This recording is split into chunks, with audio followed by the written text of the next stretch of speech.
Willie Monroe Jr. is all set to challenge WBO middleweight world champion Billy Joe Saunders just a couple of hours from now. But he posted a video on social media, I think it was earlier today or it might have been yesterday, which I'll leave a link to in the comment section below so you can go watch it for yourselves. In this video, he is threatening to sue Billy Joe, Fish Eyes, and several people in the Saunders team.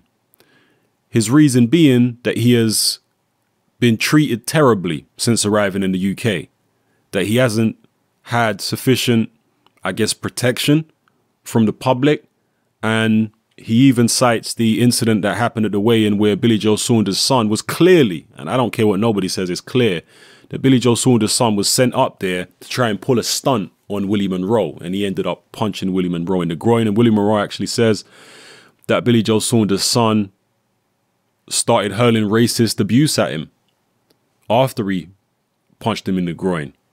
So there was that incident, but behind the scenes, Willie Monroe also says that he has received threats from people associated with, or people who associate themselves with Team Saunders. I don't know whether they're part of Team Saunders or they're just random fans who have no connection to the team. I'm not sure. But Willie Monroe says he's received threats, people saying, you know, you need to watch your back and all this kind of stuff. And he's not happy about it. And nor should he be. It's not the kind of treatment that you would expect to be getting. Intimidation tactics and all this kind of stuff. Now, this is nothing new in boxing. These kind of things do go on.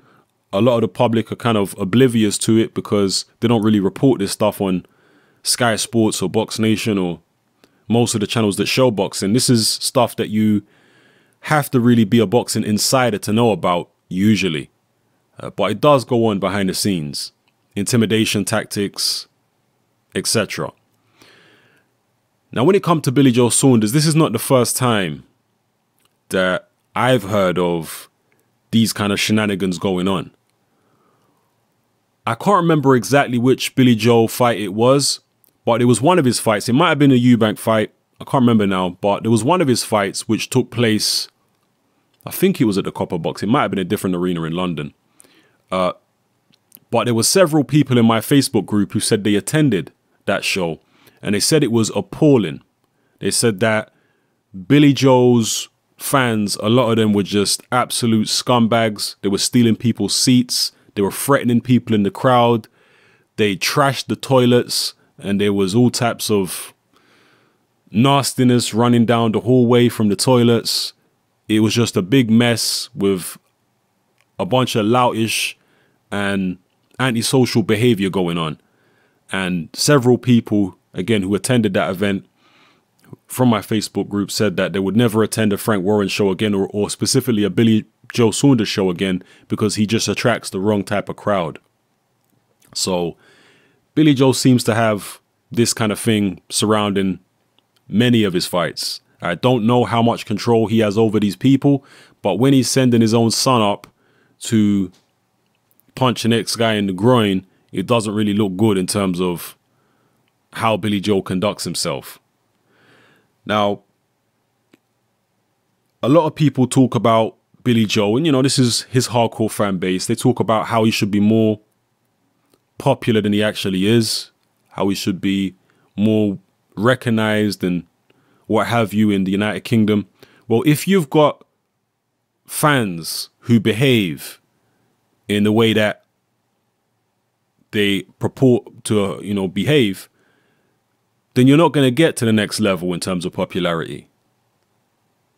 The only person who's going to want to work with you is going to be promoters who are not particularly successful. Because if you've got a fan base behaving like this, the corporate world and all that, they're not going to want to deal with you at all.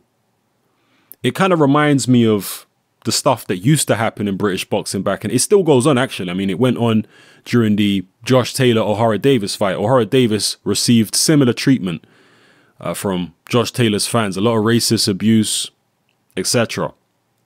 And it reminds me of like when, way back in the days, Alan Minter fought Marvin Hagler. And Marvin Hagler was subject to all types of racial abuse. He had things hurled at him in the ring. It was basically a riot. I believe that was at the Royal Albert Hall. One of you boxing historians can remind me. I think it was at the Royal Albert Hall. But yeah, there was a ton of abuse, and this harkens back to those type of times. The things that have been going on in the build up to this Willie Monroe, Billy Joe Saunders fight. And again, he says he wants to sue everybody. He wants to sue Fish Eyes, sue Saunders, and sue all these people unless there's some type of sit down whereby Willie Monroe is compensated in some way. He didn't specifically say financially compensated, at least not in this video, but he did say compensated in some way. He wants reassurances that he's not going to be messed with before he gets to the ring. And even in the ring and maybe after the fight, he wants reassurances. So, and I think that's reasonable. As a fighter, going into the next guy's backyard, the minimum you can expect is to at least not be threatened by people. At least not have a kid run up and punch you in the groin. Yeah, these are really, really low, scummy tactics, to be honest with you.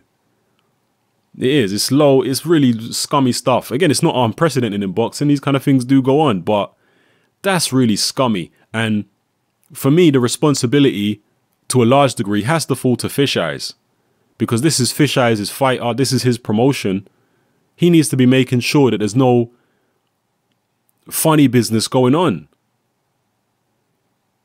And it's kind of indicative, but particularly the show before, which I talked about, which several people, members of my boxing group, attended. It just shows how desperate Fish Eyes is. The fact that he has to deal with fighters that have this type of fan base and he can't seem to do anything about it. You know?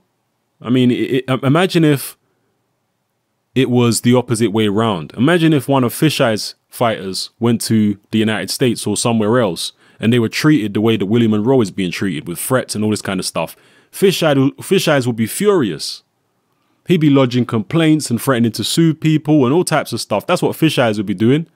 But in this case right here, well, silence from Fish Eyes. I haven't heard anything from him, have you? So, disgraceful stuff. Obviously, the people who are threatening Willie Monroe and doing all this kind of stuff, they're hoping it's going to get under his skin, unnerve him, and allow Billy Joe to have a clearer path to victory. And maybe it'll work.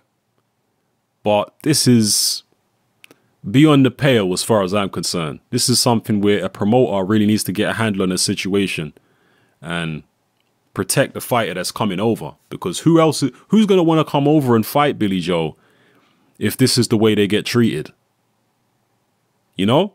So he's shooting himself in the foot in terms of marketability. He's shooting himself in the foot in terms of being able to get big fighters to go over to the UK and face him. The promoter, Fish Eyes, you know, he should know that. Anyway, let me know what you feel in the comment section below. It's happening. I'm out.